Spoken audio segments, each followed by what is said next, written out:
I mean, you were actually, good at track and football. Mhm. And I guess you got a scholarship to college? Yeah.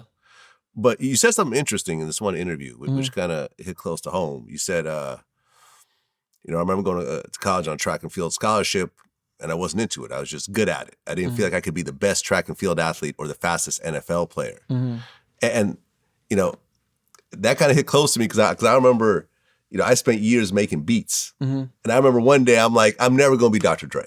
Right. I'm never going to be DJ Premier. I'm never going to be Timberland. Like, Right. I'm good, but I'll never be great. Right. So I just completely stopped And it. you wanted to be great at I wanted to be right, great. Exactly. And then once I started DJing, I became great at DJing. Right. You know what I'm saying? Then the interviews came. I was great at doing interviews. But I remember it's a very interesting distinction of sticking with something just because you're good and not getting a chance to do what you're actually great at.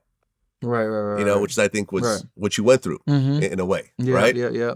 And I just, it's just something that you when you feel strongly about something, you usually stand firm on it, And it's like, when your heart is not in it, even just like relationships or certain things like that, when you crazy about a girl or, what I'm saying, whatever, like you really have to be crazy about something. That's how it's like, yeah, this is the one I want to, put my foot on the gas with. Well, in 2008, you and Tally, you guys formed 300? Yeah.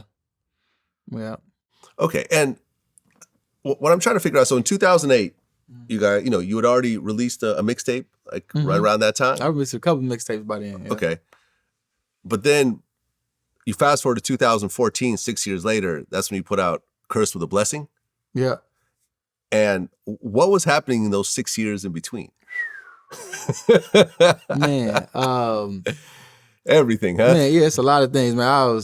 We beefed with people. I've been blamed for murders, all type of stuff.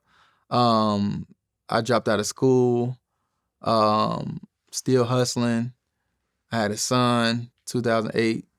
I had my second son, 2012.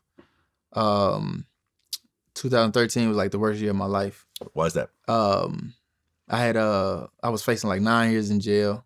For what? I got pulled over with pounds in a car, but the car wasn't in my name. And I ended up beating that case. It also revoked the probation I was already on from a previous gun case I had. And so I had to go do 90 days in jail for that. And it just was like a super bad year from death. My grandfather died. My sister's baby father, who I was real close with, he died. R.I.P. to Sonny.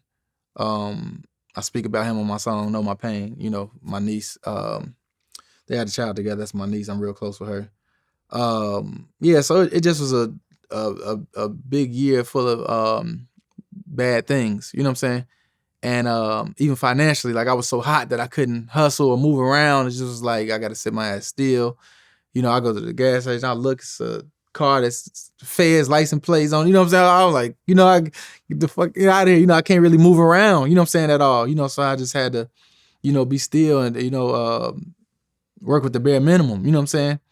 And while still trying to make it as a rapper. You know what I'm saying?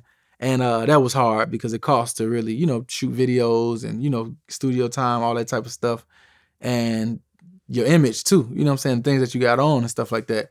Mm-hmm. So I'm used to having money and just be like, to force myself to sit down, because some people don't know how to sit down still. You still want to be sneaky and tiptoe around, like, bro, like timing is everything, but so all of that went on, and I remember getting on World Star for the first time. I had a song called Air Jordan, and it was like, that was big because I've been trying solo for years to get on there, and they never, you got to have 40,000 views to get on here. Oh, now, then when I finally get it 2 years, you got to have 80,000 views to get on here now. Then it's like, so I dropped the video, and like in the first 24 hours, it had like 10,000 views, which was a lot at the time.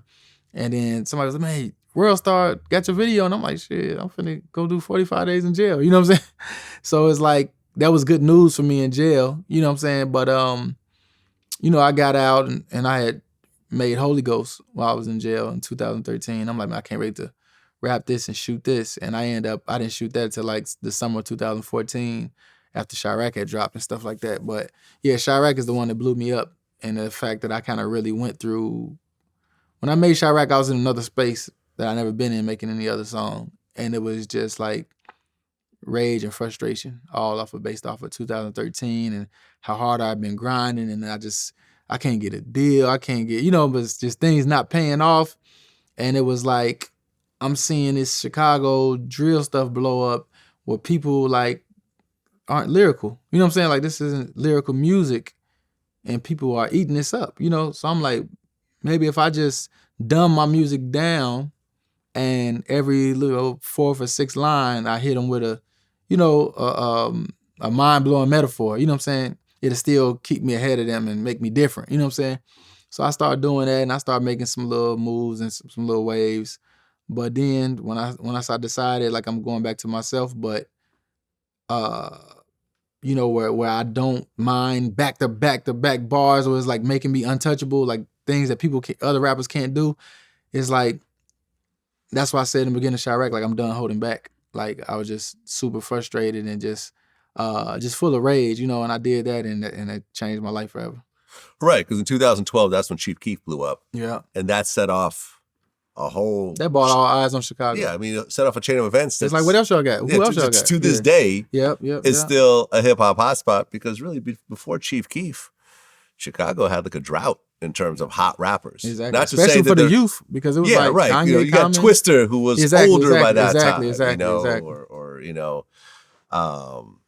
who did like Crucial Conflict. Like, these are all older rappers. And really Chief Keef came in, not only with blowing up Chicago, but also the whole drill thing kind of started going everywhere. Mm-hmm. Brooklyn drill, UK drill, New York drill, and then everyone around him started to get deals and blow up and everything. That's facts. Yeah, but you're right. You didn't really go that route. Mm-hmm. You didn't try to go for those types of drill lyrics or whatever. You try to get more lyrical in what you're doing and kind of stayed in your whole lane to this day. Right, that's facts.